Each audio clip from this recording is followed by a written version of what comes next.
question, mais encore une fois, on communiquera ultérieurement sur ces actes.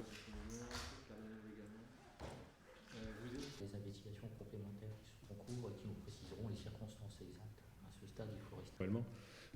L'audition c'est que c'est vers 11h, 11h30 samedi matin que la mère des enfants s'est rendue chez ses voisins et leur a déclaré, je cite, avoir fait une grosse bêtise.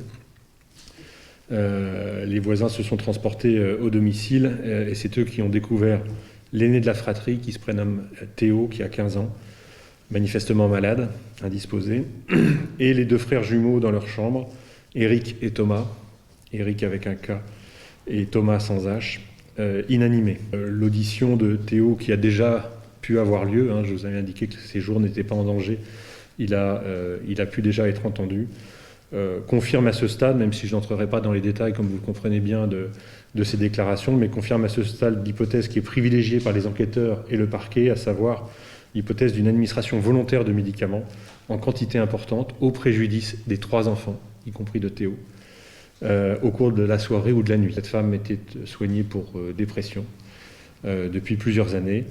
Et je vous informe que hier soir, après une courte hospitalisation au centre hospitalier d'Amiens, elle a été hospitalisée en psychiatrie, sous contrainte. Et elle sera placée en garde à vue dès que nous pourrons médicalement le faire, c'est-à-dire dès qu'elle sera sortante.